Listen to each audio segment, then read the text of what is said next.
আমি আপনাদেরকে সেই কথাটি স্মরণ করিয়ে দিতে চাই, যেটি হৃদয়ের গহীন থেকে নিশ্চয়ই আপনারা আল্লাহ সুবহানাহু ওয়া তাআলার কাছে প্রার্থনা করেন, রব্বানা হাব লানা মিন আজওয়াজিনা ওয়া যুররিয়াতিনা কুররাতা আয়ুন ওয়াজআলনা লিল মুত্তাকিনা ইমামা।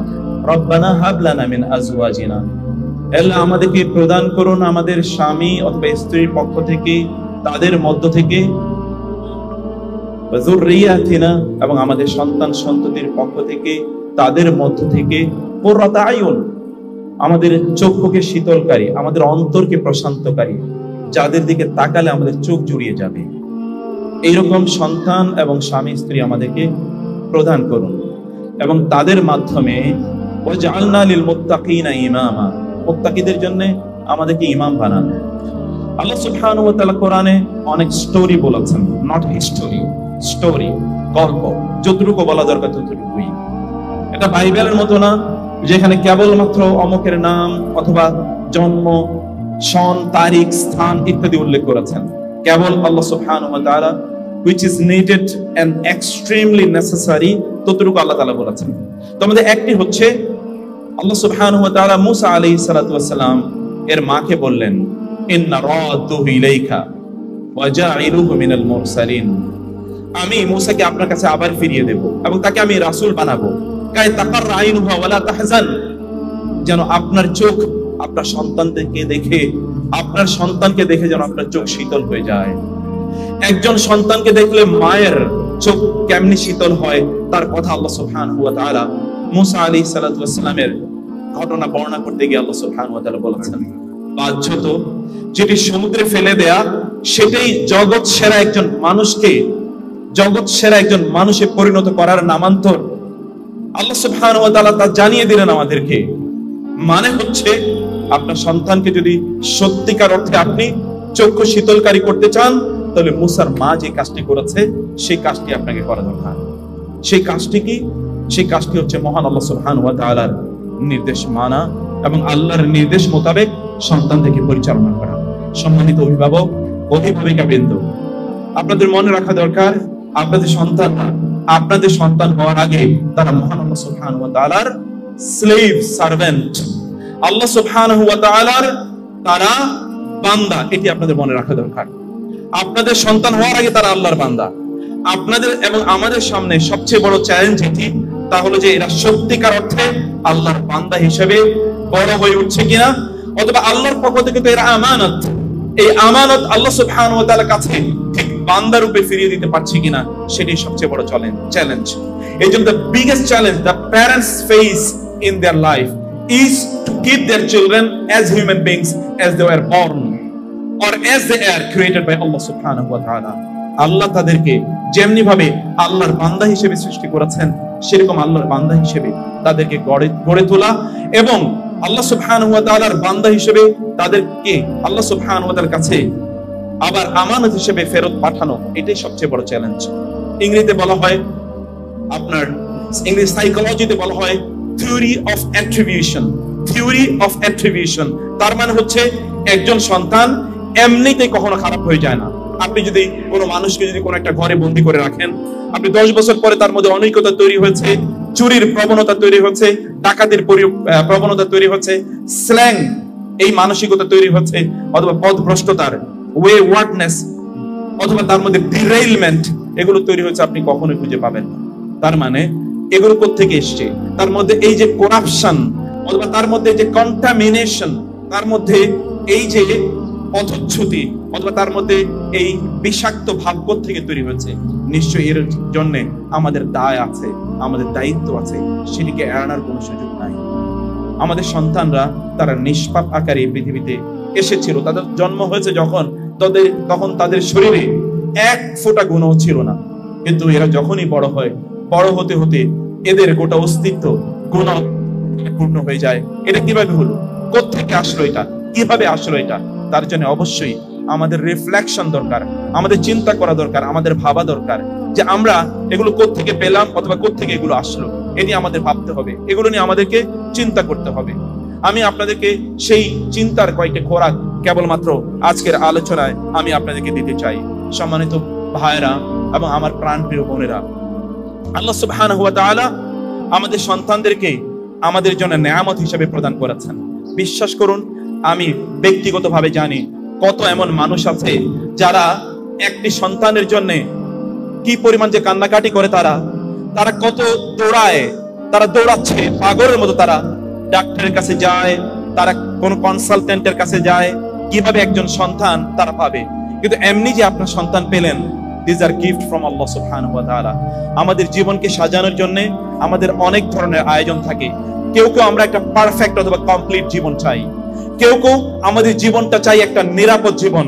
একটা হচ্ছে কামাল আল হায়া, আর হচ্ছে সালামাতুল হায়া, আর এটা হচ্ছে ইমতিদাদুল হায়া, অর্থাৎ আল হায়াতুল মুমতাদ্দা, আর হচ্ছে আল হায়াত আস সালিমা, আল হায়াত আল কামিলা। আপনি যদি একটি পরিপূর্ণ জীবন চান, তাহলে আপনি এবং আপনার সন্তানের জন্য যদি একটা পারফেক্ট জীবন চান, তাহলে আপনার সন্তানকে আল্লাহর বান্দা বানান প্লিজ। আপনি যদি আপনার সন্তানের জন্য একটা নিরাপদ জীবন চান, তাহলে আপনার সন্তানকে আমলে সালেহ, আপনি নিজে এবং আপনার সন্তানকে আমলে সালেহ, ভালো কাজ কাকে বলে, এটা আপনি শেখান। 3 নম্বর বিষয় হচ্ছে, আপনি যদি চান যে after your death you will be living for years after years, decades after decades, অথবা আপনি যদি চান যে আপনার মৃত্যুর পরে আপনি শত শত বছর বেঁচে থাকবেন, তাহলে আপনার সন্তানদের মাঝে আপনাকে বেঁচে থাকতে হবে। There is no other way, believe me. অন্য কোনো পথ নাই আপনি বেঁচে থাকার একটাই মাত্র পথ আছে, তাহলে আপনার সন্তানদেরকে ভালো মানুষ বানানো, অথবা আপনার সন্তানদেরকে সত্যিকার অর্থে ভালো মানুষ হিসেবে তাদেরকে তৈরি করা। এবং সেটি যদি আপনি করতে পারেন, তাহলে আপনি হাজার হাজার বছর আপনি বেঁচে থাকবেন। মানুষের তো দীর্ঘদিন বেঁচে থাকার তার প্রবণতা আছে। There are many people who lived on earth with influence and affluence. এই পৃথিবীতে এরকম বহু লোক ছিল যাদের বহু টাকা পয়সা ছিল, সমৃদ্ধি ছিল, প্রভাব ছিল, ক্ষমতা ছিল, প্রতিপত্তি ছিল, কিন্তু কেউ তাদের নাম নেয় না। ফেরাউনের নাম একজন লোককে আপনি দেখবেন না এই পৃথিবীতে কেউ ফেরাউনের নাম নেয়, অথবা ফেরাউনের নামে তার নিজের নামকরণ করে। অথবা আবু জাহেলের নাম, আপনি যদি কাউকে বলেন আমি তোমাকে 1 কোটি টাকা দেবো, তুমি তোমার নাম অথবা তোমার সন্তানের নাম আবু জাহেল রাখো, কেউ রাখবে না। এমনকি কোনো কাফের অথবা কোনো মুশরিকও রাখবে না, কোনো আল্লাহ দ্রোহীও রাখবে না। ফেরাউনের নাম এই পৃথিবীর কোনো আল্লাহ দ্রোহীও তো রাখে না। কিন্তু এই পৃথিবীর সবচেয়ে পপুলার নাম হচ্ছে মুহাম্মদ সাল্লাল্লাহু আলাইহি ওয়াসাল্লাম। এমনকি ইভেন ইন ইউরোপ, এমনকি even in America, most popular name is Muhammad, most popular name. এটি কারণ কি? ইন্না শানিয়াকা হুয়াল আবতার। রাসূলুল্লাহ সাল্লাল্লাহু আলাইহি ওয়াসাল্লামকে আল্লাহ সুবহানাহু ওয়া তাআলা তিনি বলে দিলেন, আপনাকে যারা বলে লেজ কাটা, প্রকৃত অর্থে তারাই লেজ কাটা। কারণ আল্লাহ সুবহানাহু ওয়া তাআলা বলেছেন, আলাম নাশরাহ লাকা সাদরাক ওয়া রাফা'না লাকা যিকরাক। আপনার স্মরণকে আমি উচ্চকিত করব, এমনকি এই পৃথিবীতে একটি সেকেন্ডও যাবে না, অথবা স্প্লিট সেকেন্ড, একটি সেকেন্ডকে যদি 1000 ভাগ করা হয়, একটি মুহূর্ত যাবে না যখন আপনার নাম মানুষ উচ্চারণ করবে না।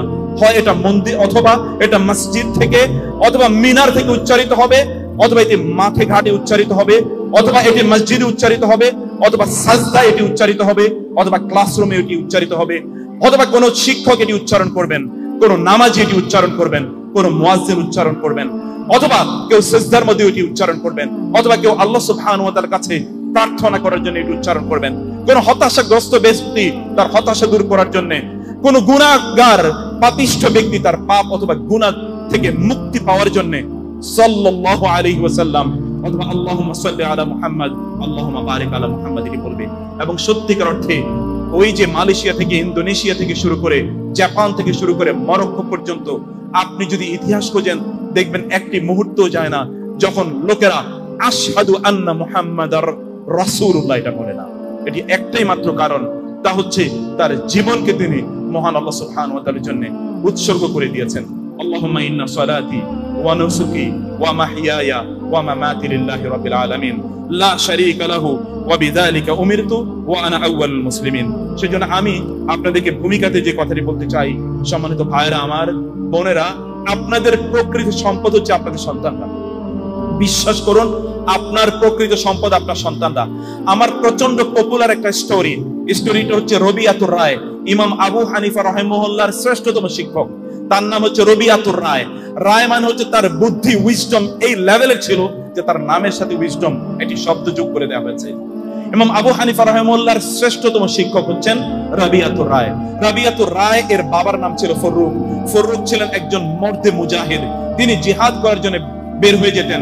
তার গোটা জীবন তিনি জিহাদের ময়দানে তিনি কাটিয়ে দিয়েছেন। একবার মনে হলো অনেক জিহাদ করেছি, এখন অন্তত সংসারী হওয়া দরকার, বিয়ে করবেন। তিনি মদিনায় চলে আসলেন। একটি মেয়েকে, তিনি দিনদার একটি মেয়েকে দেখে তিনি বিয়ে করলেন। বিয়ে করার 6 মাসের মাথায় তার জন্য আবার ঘোষণা আসলো যুদ্ধের ময়দানে যাওয়ার জন্য। তিনি যুদ্ধের ময়দানে যাবেন। তার স্ত্রীকে তিনি 30,000 দিনার, 30,000 দিনার মানে হচ্ছে 30,000 গোল্ড কয়েন তার স্ত্রীর কাছে দিয়ে গিয়ে বললেন, আমি যুদ্ধের ময়দানে যাচ্ছি। It may take 1 month or 2 months or 6 months, এবং after my participation in the battlefield, যুদ্ধের ময়দান থেকে ফিরে আসার পর আমি তোমার কাছ থেকে আবার এই আমানতটি ফিরে নেব। 30,000 দিনার গোল্ড কয়েন আমি তোমার কাছ থেকে ফিরে নেব। এর মধ্যে তোমার যতটুকু প্রয়োজন হয় তুমি তা খরচ করবে, বাকিটা তুমি কিন্তু আমাকে দিতে হবে। তিনি চলে গেলেন, but he never came back. তিনি আর ফিরে আসলেন না। স্ত্রী, স্বামী যদি না থাকে, বোনেরা আমার এখানে আছেন, আমি জানি এটা কতটা কষ্টের। আমার ওয়াইফ যদি একদিন আমাকে না পায়, তাহলে মনে হচ্ছে যেন তিনি মনে করেন যে আমি একদিন যদি ঢাকার বাইরে কোথাও যাই, তাহলে তিনি কাঁদতে কাঁদতে অস্থির। I know that all the sisters love their husbands in this way. তারা তাদের স্বামীদেরকে এরকমই ভালোবাসেন। স্বামীরা ভালো করে শুনবেন প্লিজ।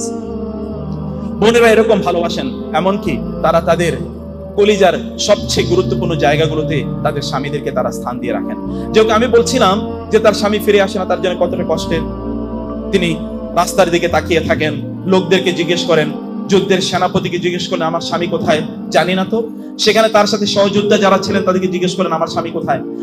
একজন বলছে দেখলাম পূর্ব দিকে চলে যাচ্ছে, পূর্ব দিকে, কিন্তু এরপরে তো আর দেখিনি। আরেকজন বললো যে মনে হয় তিনি যুদ্ধের ময়দানে শাহাদাত বরণ করেছেন, মনে হচ্ছে এরকম কারো একটা চেহারা দেখেছি। যখন অনেক দিন অতিক্রান্ত হয়ে যায়, প্রায় 30 বছর অতিক্রান্ত হলো, স্বামী ফিরে আসেনি। তিনি ভাবলেন স্বামী তো আর আসবে। হঠাৎ করে আফটার 30 ইয়ার্স একজন ব্যক্তি মসজিদে নববীতে তিনি আসরের সালাত আদায় করলেন। আসরের সালাত আদায় করার পর তিনি এবার একটু রাস্তায় ঘুরছেন, কি জন্য তিনি খুঁজছেন। আবার মাগরিবের সময় চলে আসলো, তিনি মসজিদে গেলেন, মাগরিবের সালাত আদায় করলেন। এরপরে তিনি আবার রাস্তায় কি জন্য খুঁজছেন। এরপরে এশার সালাতের সময় হয়ে গেল, এশার সালাত আদায় করে তিনি তারপরে খুঁজছেন। খুঁজে হঠাৎ করে একটা ঘরের মধ্যে তিনি ঢুকে গেলেন। ওই ঘরে একটা ইয়াং ম্যান ছিল, একটা যুবক বের হয়ে এসে বলল, আপনি আমার ঘরে কেন ঢুকলেন? আমাদের এখানে নারীরা আছে, আপনি আমাদের কাছ থেকে অনুমতি না নিয়ে কেন ঢুকলেন? তিনি বললেন, এটা তো আমার ঘর। এটা কিভাবে আপনার ঘর? বের হন আপনি ঘর থেকে, এই ঘরে তো আপনার আসা ঠিক হয়নি, আপনি বের হয়ে যান। তাকে বের করে নিয়ে এসে বাইরে একটু কথা কাটাকাটি হচ্ছে। এমনই সময় একজন বৃদ্ধা নারী জানালা দিয়ে তাকালেন। তাকে দেখলেন একজন বৃদ্ধ লোকের সাথে তার ছেলে সেখানে বিতর্ক করছে। বৃদ্ধ লোক বলছে এটা আমার বাড়ি, আর এই ছেলেটি বলছে না এটা আমার বাড়ি। আপনি কি একজন আগন্তুক, স্ট্রেঞ্জার, একজন গারিব, আননোন পারসন, আপনি এখানে ঢুকে যেতে পারেন না। এখানে তো অনেক নারীরা আছেন, আপনি সেখানে ঢুকে যেতে পারেন না। তিনি বারবার বলছেন না আমার বাড়ি। ওই নারী তাকিয়ে দেখে কিছুক্ষণ পর চিৎকার করলেন, বাবা রবিয়া, ও তো তোমার বাবা, ও তোমার বাবা, তাকে নিয়ে আসো ঘরে। চিন্তা করে দেখেন আফটার 30 ইয়ার্স এই রবিয়া যখন তার মায়ের পেটে, তখন বাবা চলে যান। 30 ইয়ার্স পর্যন্ত তিনি শুনেছেন তার বাবা নাই, মারা গেছে। হঠাৎ করে বাবাকে পেলেন, বাবা ছেলে একজন আরেকজনকে জড়িয়ে ধরে কান্না। ভাবতেই পারেন যে দৃশ্যটা কেমন হতে পারে। স্ত্রী স্বামীকে নিয়ে গেলেন, 30 বছর পর স্ত্রী স্বামীকে পেয়েছেন, কি পরিমাণ একটা ইমোশনাল দৃশ্য হতে পারে একবার ভেবে দেখেন তো। তারা অনেক গল্প করছেন, সারা রাত জুড়ে গল্প করছেন। ফজরের নামাজের আজান হয়ে গেল। স্ত্রী স্বামীকে বললেন, আপনি যাবেন না বাজারে, আপনি সালাতে যাবেন না? বলে হ্যাঁ সালাতে যাচ্ছি, তবে একটা ঘটনা এখনো বলা হয়নি। ওই যে তোমাকে 30,000 দিনার দিয়ে গিয়েছিলাম, ওগুলোর কি অবস্থা? বলে এগুলো হিসাব এখনই লাগবে? বলে বলো না। আপনি সালাতটা পড়ে আসেন, তারপরে আমি হিসাবের কথা বলবো আপনাকে। সালাত তিনি পড়তে গেলেন। সালাত পড়ে, ফজর সালাত পড়ে তিনি দৌড়ে তিনি বাসায় চলে আসবেন, কারণ 30 বছর পর স্ত্রীর সাথে দেখা। গল্প তো এখনো শেষ হয়নি, অনেক গল্প, জীবনের এত গল্প। কারণ সন্তান কোত্থেকে আসলো, কিভাবে আসলো, বড় করলো কিভাবে, ইত্তকার জানবে। তিনি আসলেন, কিন্তু তিনি যখন আসবেন দেখলেন যে লোকেরা দৌড়ে তার সামনের দিকে যাচ্ছে। যারা হজ উমরা করতে গিয়েছেন, মসজিদে নববীতে আপনারা জানেন যে নামাজের পর আলোচনা হয়, লেকচার সেশন হয়, হালাকা হয়। এই হালাকা শোনার জন্য আমরাও দৌড়ে গিয়েছি অনেকবার। যে সবচেয়ে ভালো হালাকা কে করেন, সেরকম উস্তাদের কাছে দৌড়ে গিয়ে যাচ্ছি আমরা, এরকম বহুবার ঘটেছে। তিনি দেখলেন যে লোকেরা দৌড়ে সামনের দিকে যাচ্ছে। তিনি বলেন, কি ব্যাপার, দৌড়ে যাচ্ছেন কেন? বলে আপনি কি জানেন না, আপনি কি নতুন নাকি এলাকায়? বলে ভাই কি জন্য দৌড়ে যাচ্ছেন? বলে হালাকায় যাচ্ছি। তিনি ভাবলেন আচ্ছা হালাকা কার, একটু শুনি তো। তিনি একটু সামনে এগিয়ে গেলেন, কিন্তু এগিয়ে সামনের বেশি যেতে পারলেন না, লোকের অলরেডি লোকারণ্য। তিনি আলোচনা শুনলেন, সুবহানাল্লাহ, এইরকম আলোচনা তো জীবনে কোনোদিন শুনি নাই। কত স্কলার কাছে ছিলাম, কত আলোচনা শুনেছি, কিন্তু এত চমৎকার আলোচনা তো কোথাও শুনিনি। মন্ত্রমুগ্ধের মতো তিনি আলোচনা শুনলেন। আলোচনা শেষ, ভাবলেন যে চেহারাটা একটু দেখে কে আলোচনা করছিল, কিন্তু তিনি সামনে যেতে পারলেন না, কারণ আলোচনা শেষ। এখন লোকেরা হুমড়ি খেয়ে পড়ছে শেখের কাছে কিছু প্রশ্ন করবে। অনেকক্ষণ দাঁড়িয়ে থেকে তিনি দেখলেন যে না, ওইখানে যাওয়ার মতো অবস্থা নাই, তিনি বের হয়ে আসবেন। দরজায় একজন লোককে দেখলেন, ভাই এতক্ষণ যিনি আলোচনা করলেন তিনি কে? বলে আপনি কি নতুন নাকি এলাকায়? বলে ভাই নামটা বলেন নাকি। তিনি কে? বলে আপনি ওনার নাম জানেন না, সবাই ওনাকে চেনে, আপনি চেনেন না ওনাকে, প্লিজ আপনি নামটা বলেন না একটু। বলে আরে উনি সবার কাছে পরিচিত, দূর দূরান্তের লোকেরা তার আলোচনা শুনতে আসে, আপনি এখানে ওনাকে চেনেন না, আপনি এটা কেমন কথা বললেন? বলে আপনি কি নামটা বলবেন নাকি আমি যাব? আপনি চেনেন না, উনি শুধুমাত্র জ্ঞানের ক্ষেত্রেই নক্ষত্র না, এমনকি দানশীলতার ক্ষেত্রে নক্ষত্র। ওনার কাছে বড় বড় শেখরা বসে থাকে আলোচনা শোনার জন্য, আর আপনি মিয়া তার নাম জানেন না, এটা কি জিজ্ঞেস করেন আপনি? বলে ভাই থাক, আর নাম বলা লাগবে না, আমি যাই। বলে ঠিক আছে, নামটা বলি। তার নাম হলো রবিয়াতুল, তার নাম হলো রবিয়াতুল। ফররুক আলোচনাটি শোনার পর, নামটি শোনার পর হঠাৎ করে তার চোখ থেকে দুই ফোঁটা পানি পড়ছে। তিনি দ্রুত তার ইমোশনটাকে হাইড করার জন্য তিনি অন্যদিকে তাকালেন। তাকে ভাই জাযাকাল্লাহ খায় বাসায় চলে গেলেন। তার স্ত্রী অপেক্ষা করছে। 30 years passed and the husband came back. স্বামী আসছেন, স্বামীর চেহারা কেমন যেন একটু ইমোশনাল। স্বামীকে দেখে তো স্ত্রী বুঝতে পারলেন ঘটনা কি ঘটেছে। স্বামীকে বললেন, আসেন আপনার 30,000 দিনারের হিসাব নেবেন না? বসেন, হিসাব দিচ্ছি। বলো না, আমাকে তুমি বলো রবিয়ার মা, আমি শুনলাম তোমার ছেলে আলোচনা করছে, সত্যিকারই তোমার ছেলে রবিয়া নাকি অন্য কেউ? বলে আপনি আগে 30,000 দিনারের আলোচনা শুনুন না আমার কাছ থেকে, বলো না আগে তুমি বলো এই ছেলেকে তোমার ছেলে রবিয়া নাকি অন্য কেউ? বলে হ্যাঁ, ওই যে ছেলে, আপনি যে সন্তান আপনি আমার পেটে রেখে গিয়েছেন না, এ হলো সেই ছেলে। আপনার এই আমানতকে আমি এমন ভাবে লালন করেছিলাম, আপনি নাই লোকেরা মনে করবে যে আমার ছেলে ইয়াতিম, এই ইয়াতিমকে কেউ হয়তো বা পড়াবে না। এই জন্য আমি মদিনার সবচেয়ে বড় স্কলারদেরকে আমি হায়ার করেছি, আমি তাদেরকে ভাড়া করেছি, আমি তাদেরকে অর্থ দিয়েছি। আপনার ওই যে 30,000 গোল্ড কয়েন আমি আজকের এই রবিয়াকে তৈরি করার জন্য বিনিয়োগ করেছি।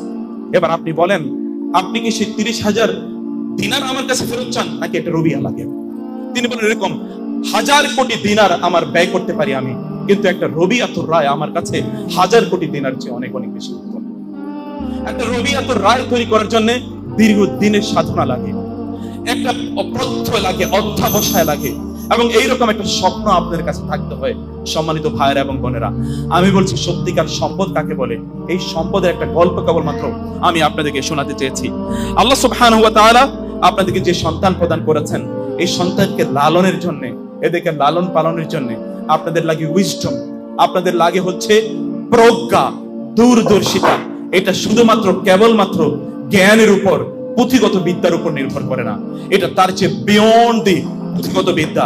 এই শুধুমাত্র কিছু বইয়ের পড়াশোনার অনেক অনেক বাইরে আপনাকে গিয়ে এগুলো আপনাকে অর্জন করা লাগে। আমি কয়েকটি মূলনীতি কেবলমাত্র আপনাদেরকে বলতে চাই। প্রথমত যে মূলনীতিটা আপনাদেরকে বলবো, যে আপনাদের সন্তানদের সাথে আপনারা যখন কথা বলবেন, আপনারা আপনাদের নিজেদেরকে আপনাদের সন্তানদের জন্য আদর্শ বানান প্লিজ। যেন এই পৃথিবীর সবচেয়ে ভালো মানুষ এর কথা যখন বলা হয়, তখন মায়ের চেহারা অথবা বাবার চেহারা যেন তার চোখে ভেসে ওঠে। মাকে এবং বাবাকে তিনি যেন আদর্শ হিসেবে গ্রহণ করতে পারেন। Become role model for them, become role model for them. আপনাকে দেখতে পান না ইব্রাহিম আলাইহিস সালাতু ওয়াস সালাম এর আলোচনা যখন আল্লাহ সুবহানাহু ওয়া তাআলা কোরআনে বলেছেন, ইব্রাহিম আলাইহিস সালাতু ওয়াস সালাম তার সন্তানের জন্য কেমন আদর্শ, কি পরিমাণ আদর্শ হয়েছেন। ইব্রাহিম আলাইহিস সালাতু ওয়াস সালাম সন্তানকে বললেন, বাবা ইন্নী রাআইতু ফিল মানামি আন্নী আযবাহুকা ফানজুর মাযা তারা। ইন্নী রাআইতু, আমি দেখেছি, আন্নী আযবাহুকা, that I am slaughtering you, ফানজুর মাযা তারা, what is your opinion? قال يا أبت فعل ما تؤمر ستجدني إن شاء الله من الصابرين. তিনি বলেন, বাবা do what you have been instructed, ordered, commanded by your Lord. আপনার রব আপনাকে যা বলেছেন আপনি তাই করুন। সাতাজিদুনি ইনশাআল্লাহু মিনাস সাবিরিন। আপনারা যারা আরবি ভাষা জানেন, আপনারা জানেন এর মধ্যে কি পরিমাণ বালাগা আছে, কি পরিমাণ। সাতাজিদুনি, ইনশাআল্লাহ, মিন এবং আস-সাবিরিন, এতগুলো বালাগা এর মধ্যে আছে। অবশ্যই অবশ্যই অবশ্যই আপনি পাবেন আমাকে ধৈর্যশীল। আল্লাহ সুবহানাহু ওয়া তাআলা ইব্রাহিমকে এমন একটি সন্তান প্রদান করেছেন, কারণ ইব্রাহিমের সন্তানের সামনে ইব্রাহিম আলাইহিস সালাম সর্বোত্তম আদর্শ ছিলেন। বাবাকেই কেবলমাত্র তিনি দেখতে পেয়েছেন, অথবা মাকেই তিনি আদর্শ হিসেবে দেখতে পেয়েছেন। দেখেন না, যখন ইব্রাহিম আলাইহিস সালাম যখন তার স্ত্রীকে এবং সন্তানকে ওইখানে রেখে যান, ইব্রাহিম আলাইহিস সালাম রেখে যাচ্ছিলেন, দূরে গিয়ে ইমোশনাল সিনারিও, একটা ইমোশনাল সিনারিও, দূরে গিয়ে তিনি চোখ মুছছেন আর আল্লাহর কাছে দোয়া করলেন, রব্বানা ইন্নী আসকানতু মিন যুররিয়াতি বিওয়াদিন গায়রি জি যারইন ইনদা বাইতিকাল মুহাররাম রব্বানা লিয়ুকিমুস সালাহ ফাজআল আফইদাতাম মিনান নাসি তাওয়ি ইলাইহিম ওয়ারযুকহুম মিনাস সামারাত। তিনি আল্লাহর কাছে দোয়া করলেন। স্ত্রী জিজ্ঞেস করলেন, আপনি কোথায় যাচ্ছেন? স্বামী বললেন, আমি চলে যাচ্ছি। আমাদেরকে রেখে? হ্যাঁ, আপনাকে রেখে চলে যাচ্ছি। এটা কি আপনার নিজের সিদ্ধান্ত নাকি আমার রবের সিদ্ধান্ত? এটি রবের সিদ্ধান্ত। ইযান লা ইউদাইয়ুনা। বোনেরা এখানে আছেন, প্লিজ আমি আমার একটা কোর অফ হার্ট থেকে আপনাদেরকে অ্যাপিল করি, ইযান লা ইউদাইয়ুনা, স্পিরিটটা লালন করুন। রেখে যাচ্ছেন স্বামী সন্তানকে এবং সদ্যভূমিষ্ঠ সন্তান এবং স্ত্রীকে রেখে যাচ্ছেন। বলছেন যদি আল্লাহর নির্দেশ হয় ইযান লা ইউদাইয়ুনা, তাহলে আল্লাহ সুবহানাহু ওয়া তাআলা আমাদেরকে ধ্বংস করে দেবেন না। আল্লাহ শুধুমাত্র ধ্বংস করে দেননি, ব্যাপারটা এখানেই সীমাবদ্ধ ছিল না। তাদের মাধ্যমে আল্লাহ সুবহানাহু ওয়া তাআলা পৃথিবীর শ্রেষ্ঠতম সভ্যতা উত্থান ঘটিয়েছেন। পৃথিবীর শ্রেষ্ঠতম সভ্যতা এই যে মুসলিম জাতি, ওয়া মিন যুররিয়াতিনা উম্মাতাম মুসলিমাতাল লাক ওয়া আরিনা মানাসিকানা ওয়া তুব আলাইনা ইন্নাকা আনতাত তাওয়াবুর রহিম। শ্রেষ্ঠতম জাতি, কুনতুম খায়রা উম্মাতিন উখরিজাত লিন-নাস, যেটি ইসমাঈল আলাইহিস সালাতু ওয়াস সালাম এর বংশধারায় তৈরি হয়েছে। এটি তৈরি হয়েছে কেবলমাত্র ইব্রাহিম আলাইহিস সালাম এর বিষয়ে। আপনি যদি কোরআনের ডায়ালগ গুলো দিকে তাকান, কোরআনে যত ধরনের ডায়ালগ আছে, এই সবগুলো dialogue between the parents and the children, সন্তান এবং পিতামাতার মাঝে এই ডায়ালগ গুলো হয়েছে। ইয়া বুনাইয়া ইয়া বুনাইয়া ইয়া আবাতি ইয়া আবাতি, বারবার এই কথা আছে, হে আমার প্রিয় সন্তানরা, হে আমার প্রিয় পিতা। এইরকম ডায়ালগ গুলো কোরআনে আছে। যে ডায়ালগের কথা একটি আমার প্রিয় বন্ধু মাওলানা মহিউদ্দিন হাফিজাহুল্লাহ স্যার যে কথা বলেছেন, একটি ডায়ালগ লোকমান এবং তার সন্তানের মাঝে আছে। তার চেয়ে আরো শ্রেষ্ঠতম অসংখ্য ডায়ালগ আছে। বিশেষ করে আমার সবচেয়ে ফেভারিট ডায়ালগ গুলো হচ্ছে ইব্রাহিম আলাইহিস সালাম এবং তার সন্তান, অথবা ইয়াকুব এবং তার সন্তান এর মাঝে। এই ডায়ালগ গুলো এত অসাধারণ এবং পৃথিবীতে কত শ্রেষ্ঠতম ডায়ালগ হতে পারে এগুলো চিনুন। আপনার সন্তানদের সাথে কি আপনি এরকম কখনো কথা বলতে পেরেছেন প্রশান্ত মনে? দেখুন তো তাদের আলোচনাটা কি, তাদের আলোচনার স্টাইল কি। আপনি 1 মিনিট কথা বলার পরেই তো আপনার রাগ উঠে যায়, আপনি এরপর আর কথা বলতে পারেন না। It is a extended dialogue between the parents and the children.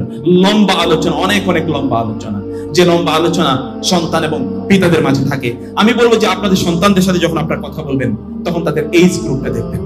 সবার সাথে একসাথে কথা বলা যায় না, সবার সাথে এক টোনে কথা বলা যায় না। ওদের বয়স অনুসারে তাদের সাথে কথা বলুন। এটি সালফে সালিহিনের দৃষ্টান্ত। রাসূলুল্লাহ সাল্লাল্লাহু আলাইহি ওয়াসাল্লাম যার সাথে যা করা দরকার তাই করতেন রাসূলুল্লাহ সাল্লাল্লাহু আলাইহি ওয়াসাল্লাম। আপনাকে দেখতে পান না রাসূলুল্লাহ সাল্লাল্লাহু আলাইহি ওয়াসাল্লাম তার পিঠের উপর ঘোড়ার মতো করে তার নাতিদেরকে উঠিয়েছেন? দেখেননি? যখন দূর থেকে একজন যাচ্ছিলেন, যাওয়ার সময় বলছিলেন, কি সুন্দর ঘোড়া, কি সুন্দর ঘোড়ার উপর তোমরা চলেছ। রাসূল সাল্লাল্লাহু আলাইহি ওয়াসাল্লাম বলেন, তুমি শুধুমাত্র ঘোড়ার সৌন্দর্যটাই দেখলে? ঘোড়ার উপরে যে দুটি সুন্দর মানুষ বসে আছে তাদেরকে তুমি দেখতে পেলে না? হাসান হুসাইন যে বসে আছে সেই সৌন্দর্য দেখতে পেলে না তুমি? আল্লাহর কসম, রাসূলুল্লাহ সাল্লাল্লাহু আলাইহি ওয়াসাল্লামের সাথে যত জায়গায় বেড়াতে গিয়েছে, অধিকাংশ জায়গায় শিশুরা রাসূলুল্লাহ সাল্লাল্লাহু আলাইহি ওয়াসাল্লামের সাথে ছিল। আপনারা কি একবার চিন্তা করে দেখেছেন রাসূলুল্লাহ সাল্লাল্লাহু আলাইহি ওয়াসাল্লাম তার জীবনের শ্রেষ্ঠতম ঘটনা বিদায় হজ, আরাফাতের ময়দানে 130,000 people were with him। 1,30,000 লোক, 1,30,000 লোক তার সাথে আরাফাতের ময়দানে। কারণ বিভিন্ন জায়গা থেকে লোকেরা এসেছে, আরাফাতের ময়দানে এসে সকলে একত্রিত হয়েছে। রাসূলুল্লাহ সাল্লাল্লাহু আলাইহি ওয়াসাল্লাম সেখান থেকে মুজদালিফায় যাবেন, সেখান থেকে মিনায় যাবেন, সেখান থেকে তিনি মক্কায় আসবেন তাওয়াফুল জিয়ারা অথবা তাওয়াফুল ইফাদা করার জন্য। তার পিছনে তিনি কাকে বসাবেন? 1,30,000 লোক তার দিকে তাকিয়ে আছেন। 2,60,000 চোখ রাসূলের ওই বাহনের দিকে তাকিয়ে রয়েছে যে তার পিছনে তিনি কাকে চড়ান। কাকে চড়িয়েছেন জানেন আপনারা? চড়িয়েছেন একজন শিশুকে, তার নাম হচ্ছে উসামা ইবনে যায়েদ। যায়েদের ছেলে, একজন পালক পুত্রের ছেলে, একজন নিগ্রোর ছেলে, একজন কৃতদাসের ছেলে। সে নিজেও কৃতদাস, সে নিজেও নিগ্রো এবং সে নিজেও কি ওইরকম সম্ভ্রান্ত কোন ফ্যামিলির সন্তান না। আপনাদের ভাষা যাদেরকে অনেক নামি দামি ফ্যামিলি, নামি দামি বা সম্ভ্রান্ত কোন ফ্যামিলি এরকম না। রাসূল সাল্লাল্লাহু আলাইহি ওয়াসাল্লাম যতবার তিনি ঈদের ময়দানে গিয়েছেন, সবগুলো ঈদের ময়দানে তার সাথে কেবল ছিল বাচ্চারা। যতগুলো ঘটনা ঘটেছে রাসূল শিক্ষা দিচ্ছেন, সবগুলো শিক্ষার ঘটনা দেখবেন আপনি বাচ্চাদেরকে ইয়া গোলাম ইয়া গোলাম ইয়া গোলাম, হে বৎস হে বৎস হে বৎস, ভালো করে শোনো। রাসূলুল্লাহ সাল্লাল্লাহু আলাইহি ওয়াসাল্লাম যতগুলো এক্সকারশনে গিয়েছেন, স্টাডি ট্যুরে গিয়েছেন, সবগুলো স্টাডি ট্যুরে অথবা যতবার তিনি তার পেছনে কাউকে বসিয়েছেন, আপনি বারবার দেখবেন এটা হয় আনাস ইবনে মালিক অথবা এটা আব্দুল্লাহ ইবনে আব্বাস, যে তোমাকে মসজিদে বাইতুল্লাহ, মসজিদে হারাম মানে বাইতুল্লাহ তোমাকে ইমাম হিসেবে নিয়োগ দেওয়া হলো। তিনি বলেন আমি অবাক হয়ে গেলাম, কিন্তু আমার মনে ছিল আমার মা তো আমার জন্য এই দোয়া করেছে, অতএব সেই দোয়াই কাজে লেগেছে। আমার মায়ের দোয়ায় আমি কাবা শরীফের বা বাইতুল্লাহ ইমাম হয়েছি। আপনার রাগ উঠেছে আপনার সন্তানের জন্য, ওর জন্য বদদোয়া করবেন না। আপনার সন্তানের জন্য কেবল বদদোয়া অথবা দোয়ার বিষয় আসে না, অন্যের জন্য তাই করুন প্লিজ।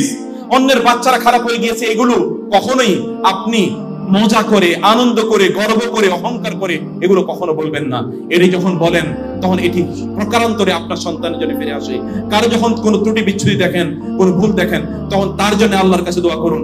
যদি অন্য কারো সন্তানের জন্য আল্লাহর কাছে দোয়া করেন, একজন মালাকুন মুআক্কারুন খালফাকা, আপনার পেছনে একজন ফেরেশতা দাঁড়িয়ে থাকে এবং বলতে থাকে ওয়ালাকা অথবা ওয়ালাকি বিসলুহু, তুমি অমুকের সন্তানের জন্য যা দোয়া করেছো তোমার সন্তানের জন্য একই দোয়া, এবং এই দোয়াটি আল্লাহর কাছে ফেরেশতা বলতে থাকে আল্লাহ এই নারীর অথবা এই পুরুষের দোয়াটি তুমি কবুল করো। অন্যের সন্তানের জন্য দোয়া করেন না। আপনি দোয়া করা মানে তো প্রকারান্তরে আপনার নিজের জন্য দোয়া করা।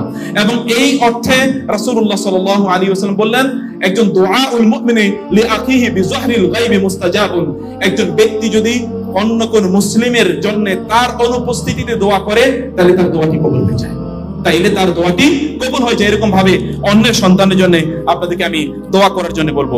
সম্মানিত বোনেরা, সম্মানিত ভাইরা, তৃতীয়ত যে বিষয়টি আপনাদেরকে আমি বলতে চাই তা হলো যে আপনারা আপনাদের পিতা মাতার সাথে উত্তম আচরণ করুন। ভালো করে শুনুন প্লিজ, বোনেরা বিশেষ করে ভালো করে শুনুন, ভাইরা ভালো করে শুনুন। আপনাদের পিতা মাতার সাথে কি আচরণ করছেন, that is reflected in the character of your children. এটি আপনাদের সন্তানের মাঝে প্রতিবিম্বিত হয়। এটা আমি বলিনি, রাসূলুল্লাহ সাল্লাল্লাহু আলাইহি ওয়াসাল্লাম বলেছেন, বিররু আবাকুম তাবাররুকুম আবনাউকুম, তোমাদের পিতা মাতার সাথে উত্তম আচরণ করো, তোমাদের সন্তানরা তোমাদের সাথে উত্তম আচরণ করবে। আপনি এটা শিখতে হয়। সন্তানরা, শিশুরা তারা চোখ দিয়ে তারা শোনে না, চোখ দিয়ে তারা দেখে না, চোখ দিয়ে তারা শোনে। তারা কান দিয়েও শোনে, চোখ দিয়েও তারা শোনে। হতে পারে আপনি দেখছেন সে অন্য কাজে ব্যস্ত, কিন্তু ও যা দেখছে ও কিন্তু তাই শিখে নিচ্ছে। ও যা দেখছে, ও যদি দেখে যে পিতা মাতার সাথে আপনি কেমন আচরণ করছেন অথবা শ্বশুর শাশুড়ির সাথে কি আচরণ করছেন, ওরা তাই শিখে। আপনার কন্যা সন্তান যদি আপনার সামনে আপনি আপনার শাশুড়ির সাথে খারাপ আচরণ করছেন, আপনার শ্বশুরের সাথে খারাপ আচরণ করছেন, এটি যখন আপনার কন্যা সন্তান দেখবে তখন আপনার কন্যা সন্তান বুঝবে যে শ্বশুর শাশুড়ির সাথে এরকম আচরণ করতে হয়। আপনার যখন আপনাদের শ্বশুর শাশুড়ির ব্যাপারে আপনাদের স্ত্রীদের সামনে খারাপ কথা বলবেন, আপনার সন্তানরা বুঝবে শ্বশুর শাশুড়ির সাথে এরকম আচরণ করতে হয় বা মুরব্বীদের সাথে এরকম আচরণ করতে হয়। এমনই শিখবে এবং এমন কাজই তারা পরবর্তীতে করবে। আপনি যদি চান আপনার সন্তানরা আপনার প্রতি প্রচন্ড অনুগত থাকুক, তাহলে আপনার পিতামাতার অনুগত থাকুন।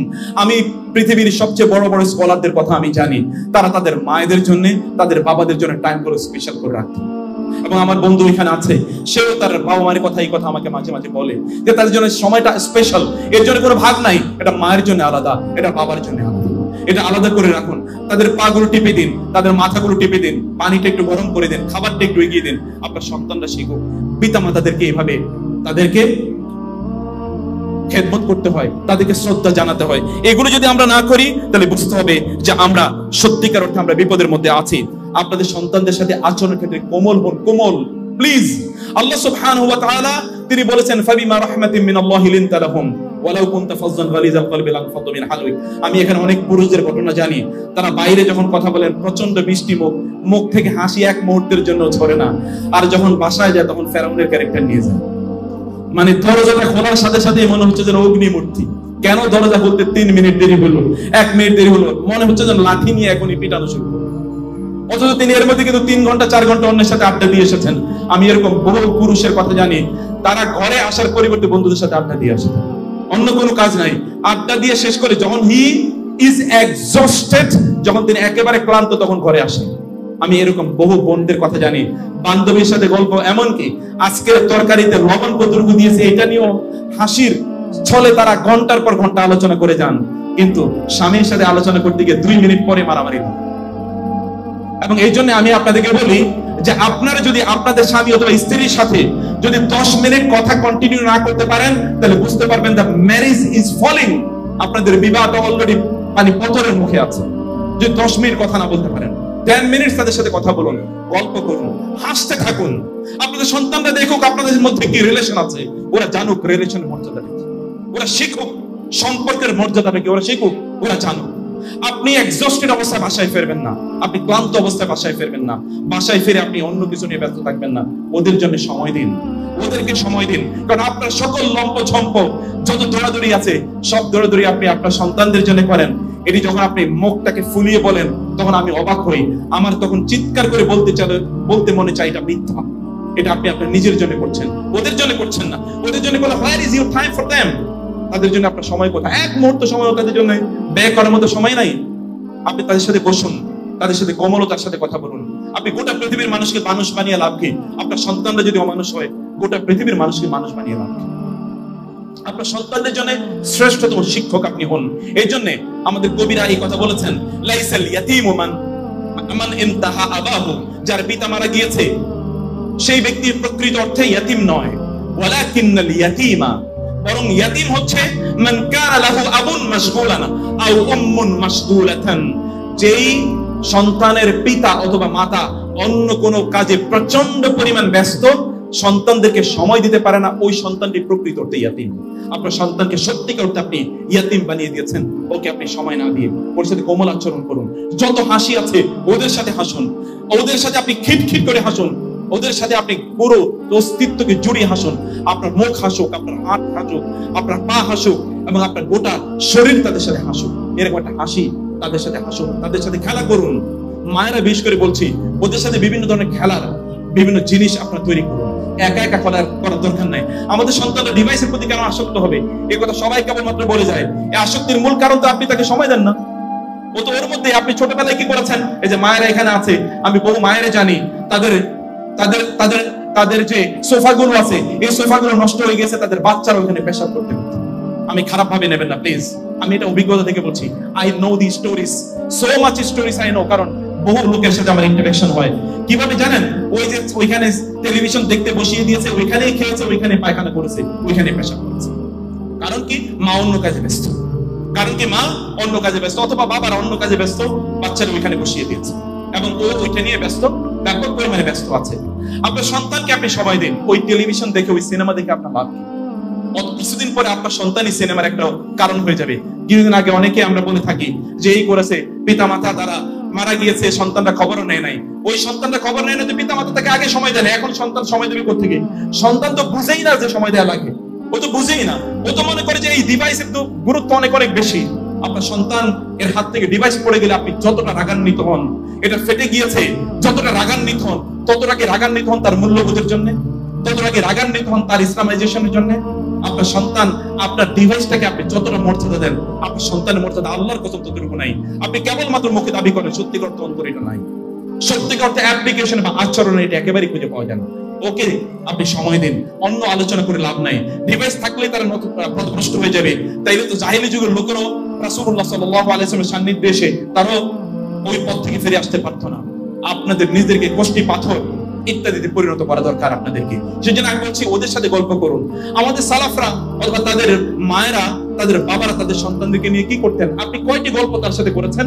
কয়টি বই তার সাথে একসাথে পড়েছেন? কয়টি বই আপনি একসাথে পড়েছেন? বাবারা কয়দিন বলেছেন যে চলো আমরা একসাথে বসে কোরআন পড়ি? কয়দিন করেছেন? আপনি কোরআন পড়বেন না, আপনি আপনার সন্তানকে কোরআনের বড় হাফেজ বানাবেন। আপনি বড় আলেম না, সন্তানকে অনেক বড় আলেম বানাবেন, এটা হতেই পারে না। গল্প শুনেছে এক ভাই, তিনি তার সন্তান, প্রত্যেকের সন্তান হাফেজ, প্রত্যেকের সন্তান হাফেজ। এটা কিভাবে হলো? ওস্তাদ অবাক হয়ে গেলেন। ওস্তাদ জিজ্ঞেস করলে যে কিভাবে সম্ভব এটি? বলে যে এখানে আমার কোনো ক্যারিশমা নাই, ওটা ক্যারিশমা হচ্ছে তার মার। তার মা নিজে একজন হাফেজা। সন্তান যখন জন্ম নিয়েছে, ওর 3-4 বছর পর থেকে মা তার সামনে কোরআন তেলাওয়াত করতেন, ও শুনতে শুনতে কথা বলার আগে কোরআন হেফজ করা শুরু করে দিয়েছে। এরকম অসংখ্য ঘটনা আছে। আপনি সেটা করুন। সন্তানকে নিয়ে আপনি মসজিদে যান, ওকে হাত ধরে আপনি মসজিদে নিয়ে যান। ওকে যদি আপনি মসজিদ না চেনান, তাহলে শয়তানগুলো ওদেরকে সিনেমা হল শিখিয়ে দেবে। অথবা শয়তানগুলো ওদেরকে তখন নাটকের ঘরগুলো চিনিয়ে দেবে। আপনি ওদেরকে ইসলামিক স্কলারদের সাথে পরিচয় করিয়ে দিন। যদি পরিচয় না করিয়ে দেন, শয়তানগুলো ওদেরকে ওই যে অসভ্য অশ্লীল সিনেমা করে, নাটক করে অথবা খেলাধুলায় মত্ত ওদের সাথে পরিচয় করিয়ে দেবে। আপনার সন্তানরা সাহাবায়ে কেরামদের নাম জানে না, নবীদের নাম জানে না। এটি একটাই মাত্র কারণ ওরা অন্যদের নাম শিখেছে আপনাদের অবহেলার কারণে। You don't have enough time for them. আপনার যথেষ্ট সময়, যথাযথ সময় তাদের জন্য নাই। আমি বলবো যে আমি লম্বা সময় নিলেও আমি আপনাদের কাছে ক্ষমা চেয়ে নিচ্ছি। এগুলো শুধুমাত্র মুখস্থ করে এখান থেকে যাবেন না যে শুনলাম চলে গেলাম, এখানে অমকে এসে একটু 2-4টা কথা শুনলাম, ওনার সাথে দেখা সাক্ষাৎ হলো, এই জন্য এখানে বসে লাভ নাই। তাহলে আসসালামু আলাইকুম, যান, চলে যান। যদি এখান থেকে কিছু নিতে পারেন, and implement it from today, implement it from today। আপনার সন্তান আপনার সবচেয়ে বড় সম্পদ। ওকে সম্পদ বানান অন্য সম্পদ বানানোর পরিবর্তে। ওকে বরং আপনি সম্পদ বানান। ও আপনার জন্য শ্রেষ্ঠতম সম্পদ। আপনাকে কে সম্পদ দিয়েছে? আমার বাবা সম্পদ আছে গ্রামে, আমি ওই সম্পদ দেখার মতো সুযোগ পাই না। আমার দোস্ত গ্রামে সম্পদের অভাব নাই, কিন্তু ওগুলো যাওয়ার আমি তো 1 বছর একবার যেতে পারি না। কবে যাবো?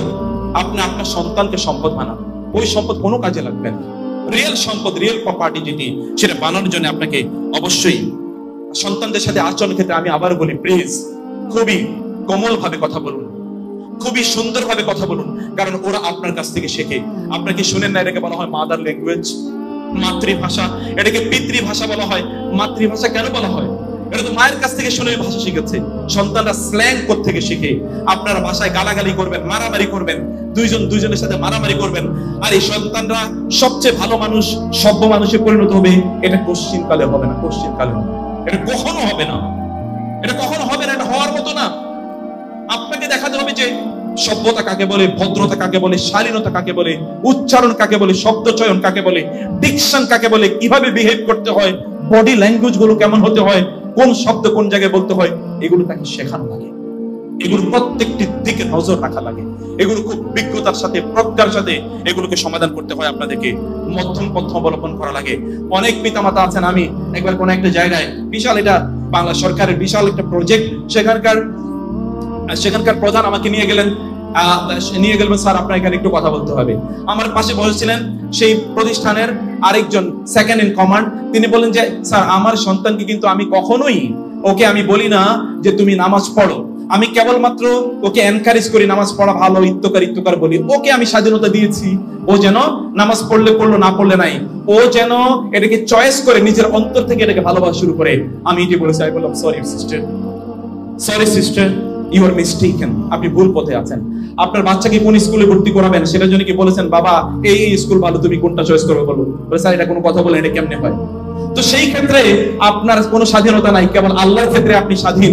কেবল আল্লাহর ক্ষেত্রে আপনার চয়েসের ব্যাপার আসলো, আর দুনিয়ার ক্ষেত্রে কোনো চয়েসের ব্যাপার নাই।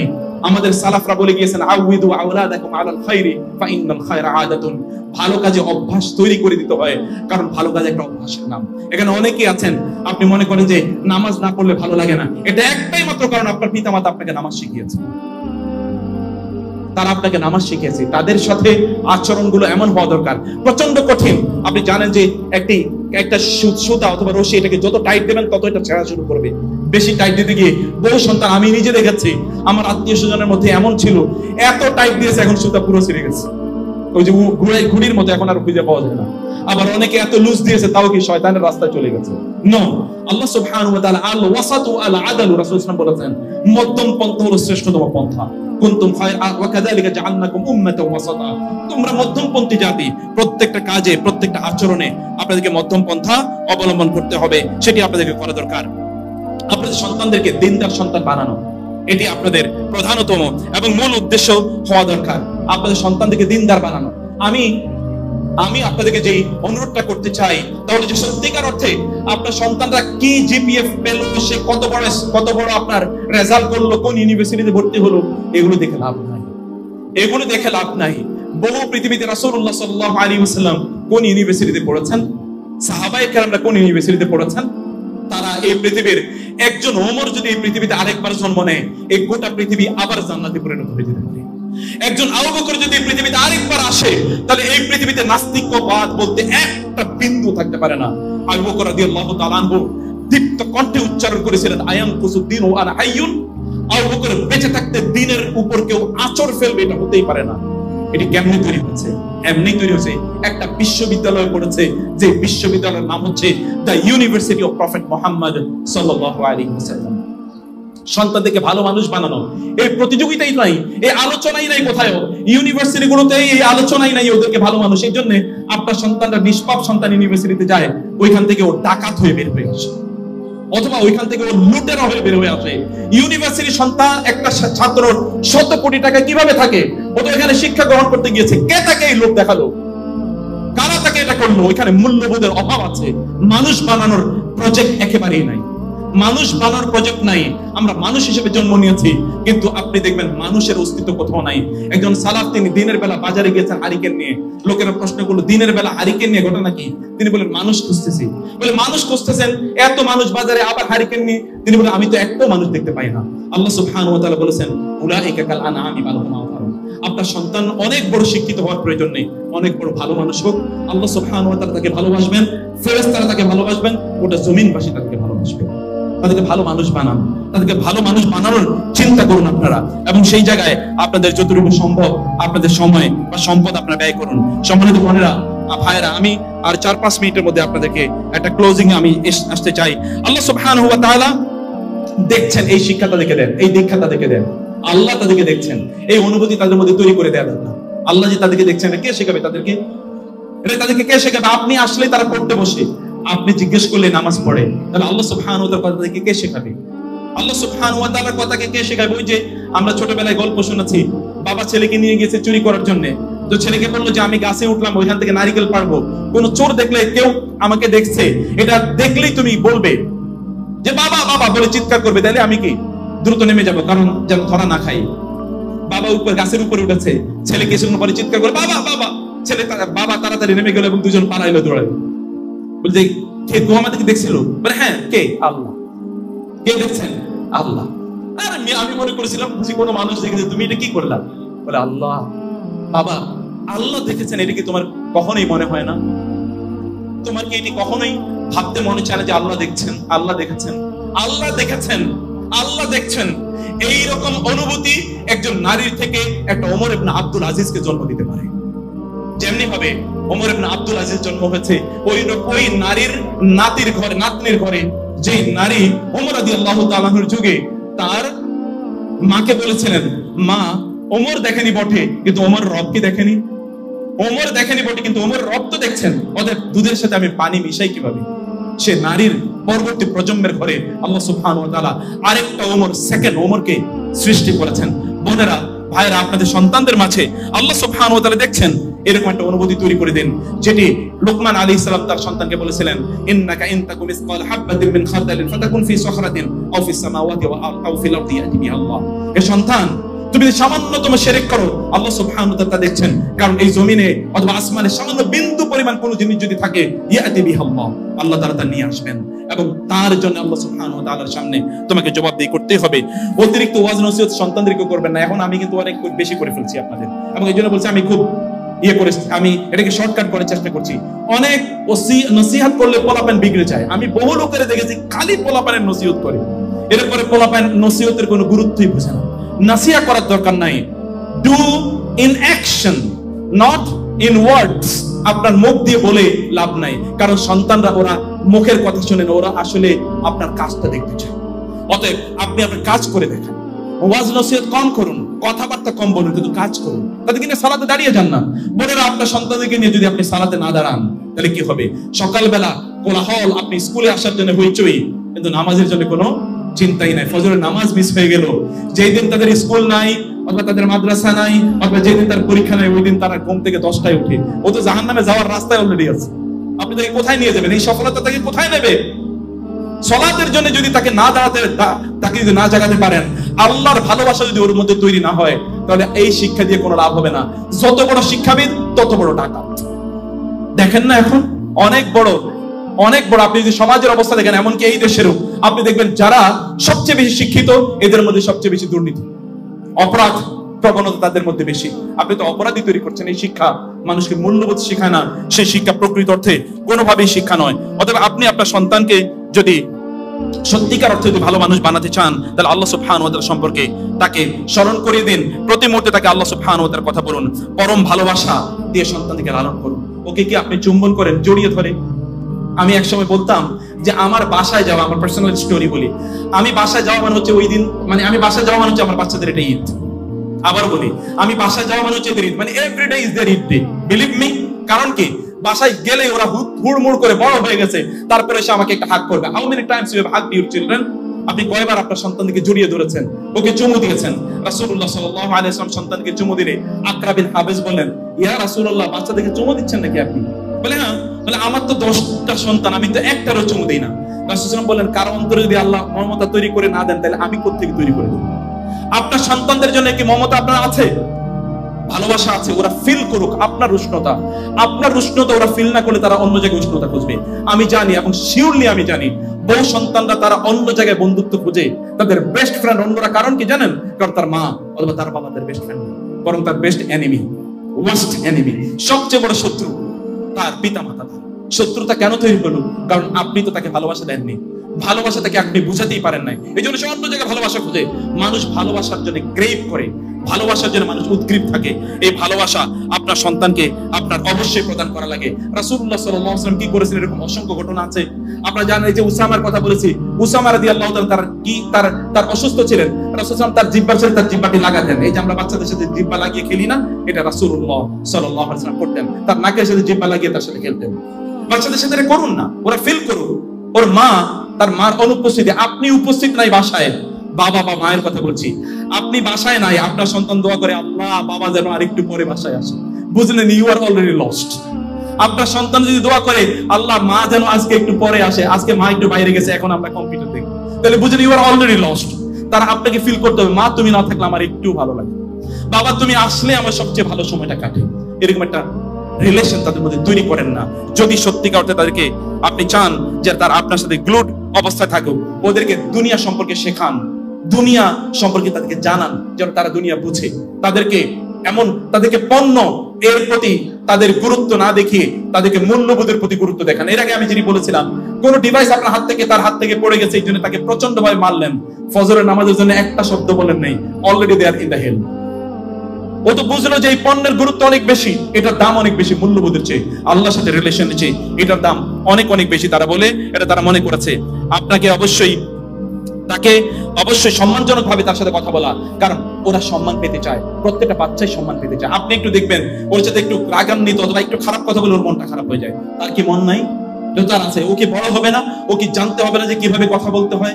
এই জন্য তার সাথে সম্মানজনক ভাবে তার সাথে কথা বলুন। তার উপর এমন কোনো জিনিস কখনোই চাপিয়ে দেবেন না যেটি তার বহন করার মতো যোগ্যতা রাখে না।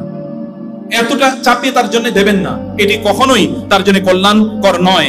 অন্যের সাথে কখনোই আপনার সন্তানকে তুলনা করবেন না, যে অমুকে এটা, তমকে এটা, তমকে এটা, অমুকে এত ভালো করলো, তুমি এত খারাপ করলে কেন।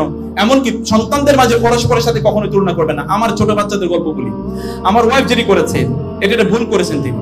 তো যে আমার মেজো মেয়েটা, আমার 3টা মেয়ে একটা ছিল আলহামদুলিল্লাহ, মেজো মেয়েটি অর্থাৎ 2 নম্বর মেয়েটি একটু অসুস্থ হয়ে গেছে। আমার ওয়াইফ ছোট মেয়েটার সামনে ফোন করে কান্না করা শুরু করলো, তুমি তাড়াতাড়ি আসো, ও কেমন যেন একটু অসুস্থ হয়ে গেছে। আমি দ্রুত, আমি টেলিভিশনে ছিলাম, সব বন্ধ করে আমি বাসায় চলে গেলাম। পরের দিন আমার ওয়াইফ বললো যে আমি তো একটা ভুল করেছি। কি বলেছে? ওর সামনে যে আমি কাঁদছি, ছোট মেয়েটার সামনে কাঁদার কারণে ও চিন্তা করলো মেজো আপাকে আব্বু আম্মু অনেক বেশি ভালোবাসে। এখন সে টয়লেটে ঢুকে প্রায় ঝর্ণার নিচে প্রায় আধা ঘন্টা গোসল করেছে, যেন একটু অসুস্থ হয়, যেন আমরা তাকে বলি আর তার জন্য একটু কান্না করি। বিশ্বাস করুন এখনো অসুস্থ, আজকেও তাকে অ্যান্টিবায়োটিক খাইয়ে এসেছে। কারণ একটাই, দৃষ্টি আকর্ষণ। বাচ্চারা দৃষ্টি আকর্ষণ করতে চায়। পার্সোনাল লাইফের স্টোরি বললাম যেন আপনারা বুঝেন। বাচ্চাদেরকে পরস্পরের প্রতি তুলনা করার দরকার নাই। ওরা মারামারি করছে, সেখানে গিয়ে দুইজনের পিটানো শুরু করলেন, আপনি দুইটাকে ধ্বংস করে দিলেন। দরকার নেই, ওদেরকে সেটেল করতে দেন না তাদের ইস্যুটা, কারণ ওরা আল্লাহর প্রিয় বান্দা। আল্লাহর প্রিয় বান্দা হওয়ার জন্য কতগুলো বৈশিষ্ট্য লাগে। তোমাদের একটা বৈশিষ্ট্য কি জানেন? তাহলে দ্রুত আপনার কি শত্রুতা ভুলে যাওয়া। আপনি দেখবেন যে স্বামীর সাথে ঝগড়া হয়েছে, 7 দিন পর্যন্ত কথাও বলেন না, খাওয়া দাওয়ারও ঠিক মতো দেন না। আপনি একদিকে ফিরে থাকেন, উনি আরেকদিকে ফিরে থাকেন। আর বাচ্চারা দেখেন কিছুক্ষণ আগে মারামারি হয়েছে, এখন তারা আবার একসাথে খেলে। তাহলে আপনি সেখানে ইন্টারফেয়ার করেন কেন? ওরা তো মারামারি করবে আর ওরা ঠিক হয়ে যাবে, আপনি সেখানে ইন্টারফেয়ার করতে যান কেন? ওদেরকে দেন না সেটেল করতে। যদি না এটা এক্সট্রিম কোন সিচুয়েশনে যায়, that is a different issue. আর নাহলে তাদেরকে সেটেল করতে দেন, ওদের মধ্যে যোগ্যতা তৈরি হোক, ওদের মধ্যে যোগ্যতা তৈরি হোক। সফিয়া রাদিয়াল্লাহু তাআলা আনহা, তিনি তার সন্তান, এই যে আপনারা জানেন বিখ্যাত মুসলিম বীর সেনানী জুবাইর রাদিয়াল্লাহু তাআলা আনহু, তাই কি করতেন, ওই যে তাকে মরুভূমিতে ফালাইয়া দিয়ে আসতেন। সফিয়া রাসূলুল্লাহ সাল্লাল্লাহু আলাইহি ওয়াসাল্লামের ফুফু ফালাইয়া দিয়ে আসার পর অন্যরা বলতো, নারীরা বলতো, আপনি এত নিষ্ঠুর, সন্তানকে এরকম দূরে ফেলে দিয়ে আসেন। বলে না, ও যদি মরুভূমি থেকে বেঁচে না আসতে পারে তাহলে ওরা আমার দরকার নাই, কারণ আমি ওকে ইসলামের জন্য ব্যয় করতে চাই।